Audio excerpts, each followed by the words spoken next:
ইমানের ফরজ আছে। কয়েকটি বিষয়ের উপর যদি আপনার বিশ্বাস না থাকে তবে আপনার ইমানের কোনো দাম নাই। আল্লাহ নবী সাল্লাল্লাহু আলাইহি সাল্লাম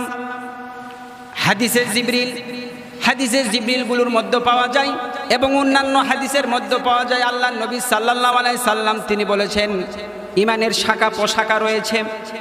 ইমানের ব্যাখ্যা হলো যে বা ইমানের ফরজ হলো যে এই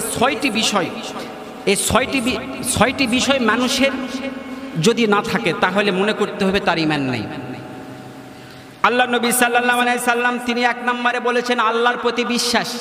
আল্লাহর প্রতি বিশ্বাস যদি কারো না থাকে মনে করতে হবে তার ইমানের সমস্যা আছে। সম্মানিত হাজির, এক নম্বরে বলেছেন আল্লাহর নবী বলেছেন এক নম্বরে বিশ্বাস। দ্বিতীয় নম্বরে আল্লাহ নবী সাল্লাল্লাহু আলাইহি সাল্লাম তিনি বলেছেন ফেরেশতাদের প্রতি বিশ্বাস। আপনি যে আমলগুলো করছেন এই আমলগুলো একজন ফেরেশতা লিখছেন, খারাপ আমল করলে একজন ফেরেশতা সেগুলোও লিখছেন, এর উপর বিশ্বাস থাকতে হবে। যদি আল্লাহর উপর এবং ফেরেশতাগুলোর উপর বিশ্বাস আপনার না থাকে আপনার ঈমান নাই। সম্মানিত হাজিরিন, ঈমানের ফরজ হলো 6টি। এই 6টি বিষয় আপনার অন্তরে সর্ব অবস্থায় বিশ্বাস থাকতেই হবে, না হলে আপনার ঈমানই নেই। তার এক নাম্বার কি বললাম? এক নাম্বার বললাম আল্লাহর প্রতি বিশ্বাস। দ্বিতীয় নাম্বার বললাম সেটা হলো ফেরেশতাদের প্রতি বিশ্বাস। তৃতীয় নাম্বার হচ্ছে আসমানি কিতাবের উপর বিশ্বাস। মহান আল্লাহ রাব্বুল আলামিন আমাদের সহিফা কিতাবগুলো অর্থাৎ যতগুলো নবী এবং রাসূল সাল্লাল্লাহু আলাইহি সাল্লামদের উপরে আল্লাহ সহিফা বা আসমানি কিতাব নাজিল করেছেন।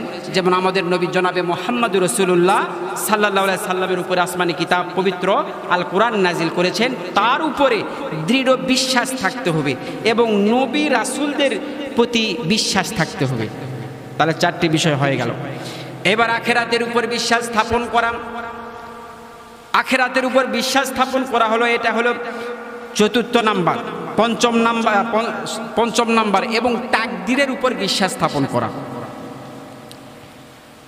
ভাগ্য বা তাকদীর এটা হলো ঈমানের 6টি ফরজ।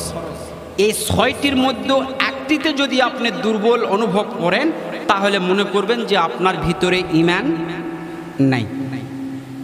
ঈমান খুব গুরুত্বপূর্ণ জিনিস। ঈমান খুব গুরুত্বপূর্ণ একটি জিনিস। ঈমান হচ্ছে মানুষের অন্তরে থাকে বা মানুষের জ্ঞানে থাকে। ঈমান এমন একটি গুরুত্বপূর্ণ জিনিস। ঈমান হচ্ছে কচু পাতার পানির মতো। এর আগের আলোচনায় আমি বলেছি ঈমান হলো কচু পাতার পানির মতো, যে কচু পাতার উপরে পানি নিলে যেমন আটকাইতে চায় না, সবসময় নাড়াচাড়া করে কোন দিক দিয়ে যেন বাহির হয়ে চলে যায়। তো মানুষের অন্তরের ঈমান হলো, ঈমান নামক জিনিসটা এইরকম। ঈমান সকলেই অন্তরে ধরে রাখতে পারে না। শুনুন, আমি তাহলে আপনাদেরকে বললাম ঈমানের ফরজ হলো মোট 6টি। এক নাম্বার আল্লাহর প্রতি বিশ্বাস স্থাপন করা। দ্বিতীয় নাম্বার ফেরেশতাদের উপর বিশ্বাস স্থাপন করা। তৃতীয় নাম্বার আসমানি কিতাবের উপর বিশ্বাস স্থাপন করা। 4র্থ নাম্বার হচ্ছে নবী রাসূলদের প্রতি বিশ্বাস স্থাপন করা। 5ম নাম্বার হচ্ছে আখিরাতের উপর বিশ্বাস স্থাপন করা এবং 6ষ্ঠ নাম্বার হচ্ছে তাকদীরের উপর বিশ্বাস স্থাপন করা। এই 6টিতে একটিতে যদি একটু আপনার অবিশ্বাস থাকে, একটু দুর্বল মন মানসিকতা থাকে, তাহলে মনে করতে হবে আপনার ঈমান নষ্ট হয়ে গেছে। সম্মানিত মাশাআল্লাহ হাজিরিন, আল্লাহ নবী সাল্লাল্লাহু আলাইহি সাল্লামের হাদিসগুলো পড়লে আমরা পাই আল্লাহ নবী সাল্লাল্লাহু আলাইহি সাল্লামের তার হাদিসগুলো মোতাবেক আমরা পাই ঈমানের সর্বোত্তম শাখা আছে, সর্বোত্তম এবং সর্বনিম্ন। ঈমান যে বাড়ে, মানুষের ঈমান যে কমে রাসূল সাল্লাল্লাহু আলাইহি সাল্লামের হাদিসগুলো পড়লে পাওয়া যায়। যেমন একটি হাদিসে সহিহ বুখারীর হাদিস নাম্বার 9, এই হাদিসে পাওয়া যায় আল্লাহ নবী সাল্লাল্লাহু আলাইহি সাল্লাম তিনি বলেছেন যে ঈমানের প্রায় 70টি শাখা আছে, 60-এর বেশি।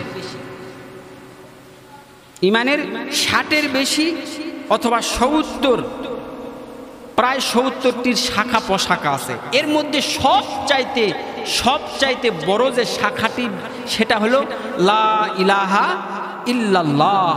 এটা হলো সবচাইতে বড় শাখা। আল্লাহ নবী সাল্লাল্লাহু আলাইহি সাল্লাম তিনি বলেছেন লা ইলাহা ইল্লাল্লাহ এর স্বীকৃতি দেওয়া এটা হলো ঈমানের সবচাইতে বড় একটি শাখা।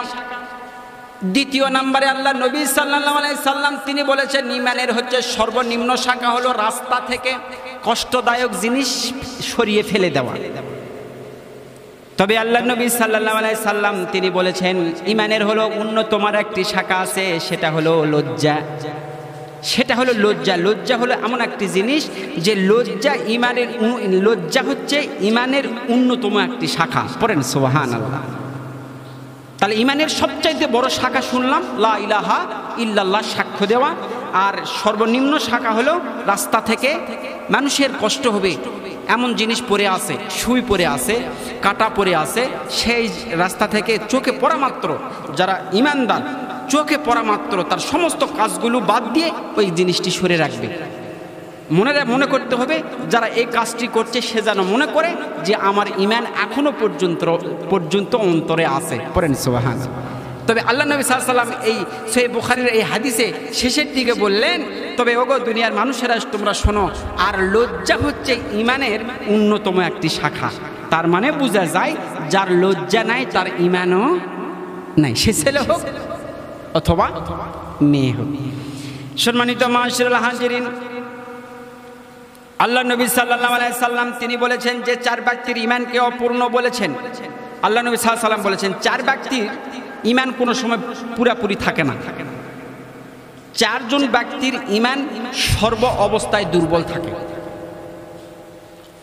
তার এক নাম্বার হচ্ছে যে অধিক মানুষ হয়ে মানুষের নিন্দা করে।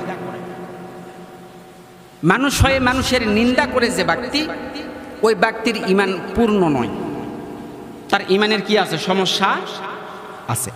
আল্লাহ নবী সাল্লাল্লাহু আলাইহি সাল্লাম তিনি বলেছেন যে ব্যক্তি মানুষের পরনিন্দা করে সে ব্যক্তি কোনো সময় পূর্ণ ঈমানদার হতে পারে না। দ্বিতীয় নম্বরে আল্লাহ নবী সাল্লাল্লাহু আলাইহি সাল্লাম তিনি বলেছেন যে ব্যক্তি মানুষকে গালমন্দ করে, যে মানুষকে গালিগালাজ করে, আল্লাহ নবী সাল্লাল্লাহু আলাইহি সাল্লাম তিনি বলেছেন সে ব্যক্তিরও ঈমানের সমস্যা আছে, কারণ সে ঈমানের পূর্ণতা এখনো পায় নাই। পড়েন সুবহানাল্লাহ।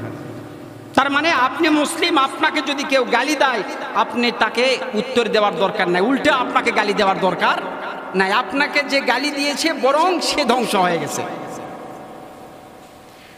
তাহলে আল্লাহ নবী সাল্লাল্লাহু আলাইহি সাল্লাম তিনি বলেছেন যে চার ব্যক্তির ঈমান অপূর্ণ থেকে যায়, তার এক নাম্বার ব্যক্তি হলো যে অধিক নিন্দা করে, দ্বিতীয় নাম্বারে যে গালমন্দ করে, তৃতীয় নাম্বারে হলো যে ব্যক্তি মানুষ হয়ে মানুষকে অভিশাপ দেয়। আল্লাহ নবী সাল্লাল্লাহু আলাইহি সাল্লাম তিনি বলেছেন তার ঈমানের অপূর্ণ থেকে যায়, সে পূর্ণ ঈমানদার কোনো সময় হতে পারে না। মানুষকে হলো অভিশাপ দেয়। কি বর্তমান সমাজে আমরা এমন একটি সমাজে বাস করছি, ছেলে তার সন্তানকে অভিশাপ দিচ্ছে, ছেলে তার সন্তানকে অভিশাপ দিচ্ছে। কিছু কিছু মা আছে বর্তমান সমাজে, মা তার সন্তানকে অভিশাপ দিচ্ছে, এমনও পরিবার আমাদের এলাকায় আছে না নাই?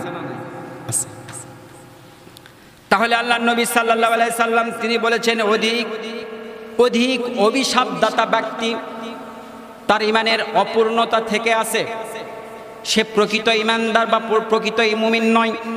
এবার আল্লাহ নবী সাল্লাল্লাহু আলাইহি সাল্লাম তিনি বলেছেন যে ব্যক্তি অশ্লীল ভাষা ব্যবহার করে, যে ব্যক্তি অশ্লীল ভাষা ব্যবহার করে, কথায় কথায় মুখ খারাপ করে,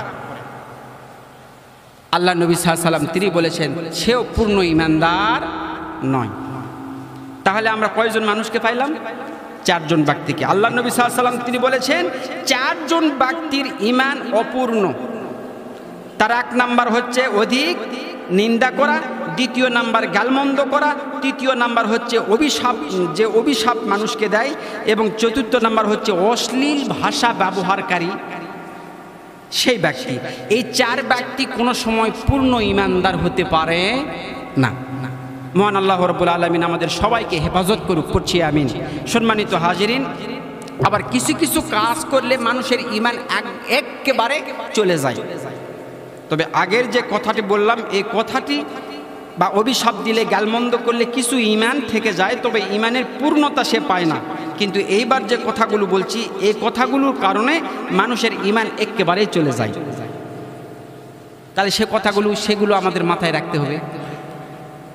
দেখেন তো যে এখনো পর্যন্ত এই বিষয়গুলো শোনার পরে আমরা বুঝতে পারবো যে এখন আমরা মসজিদ ঘরে নামাজের জন্য বসে আছি, এখনো পর্যন্ত হয়তো বা কারো ঈমান একেবারেই নাই।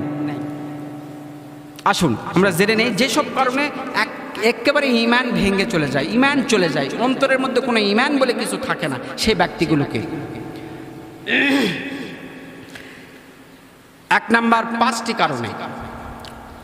পাঁচটি কারণে মানুষের ঈমান ভেঙে যায়। সেই পাঁচটি কারণ যদি আপনার মধ্যে এই মুহূর্তে থাকে তাহলে মনে করবেন আপনার অন্তরের মধ্যে ঈমান বলে কোনো কিছু নেই। তার এক নাম্বার আসেন। এর আগে আমি আলোচনা করেছি, মহান আল্লাহ রাব্বুল আলামিন বলছেন লা তুশরিক বিল্লাহ, তোমরা আল্লাহর সাথে কাউকে শরীক করিও না, আল্লাহর মতো কাউকে ভেবো না, আল্লাহর মতো কাউকে সমকক্ষ বানায়ও না।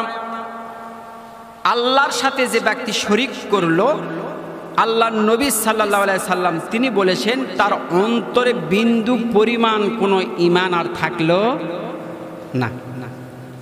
দ্বিতীয় নাম্বার, ওই ব্যক্তির ঈমান ভেঙে যায়, ওই ব্যক্তির ঈমান ভেঙে যায় যে ব্যক্তি কাফেরকে কাফের বলে মনে করে না, যে ব্যক্তি মুশরিককে মুশরিক বলে মনে করে না, তার সাথে বন্ধুত্ব স্থাপন করে, তার আদেশগুলো শোনে, তার নিষেধগুলো শোনে। আল্লাহ নবী সাল্লাল্লাহু আলাইহি সাল্লাম তিনি বলেছেন তার অন্তরে বিন্দু পরিমাণ কোনো কি নাই, ঈমান একেবারেই নেই।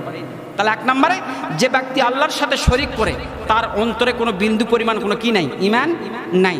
দ্বিতীয় নাম্বার হচ্ছে যে ব্যক্তি কাফেরকে কাফের মনেই করে না, মুশরিককে মুশরিক মনেই করে না, সে ব্যক্তিরও কি নাই, ঈমান একেবারেই নেই। তৃতীয় নম্বরে রাসূল সাল্লাল্লাহু আলাইহি সাল্লাম যে আনিত যে কোনো একটি আইনকে অমান্য করে, রাসূল সাল্লাম এর এক নির্দিষ্ট একটি রাস্তা আছে, ইসলামের নির্দিষ্ট একটি রাস্তা আছে, এই রাস্তা রাসূল সাল্লাম আমাদেরকে দেখিয়েছেন। তবে রাসূল সাল্লাম যে আইনগুলো আমাদেরকে শিখিয়ে গিয়েছেন, হাদিস থেকে যে আইনগুলো আমরা শিখছি, যে নিষেধগুলো আমরা জানি, এই নিষেধগুলোকে কোনো ব্যক্তি যদি অমান্য করে, আল্লাহর নবী সাল্লাল্লাহু আলাইহি সাল্লাম তিনি বলেছেন তার অন্তরে বিন্দু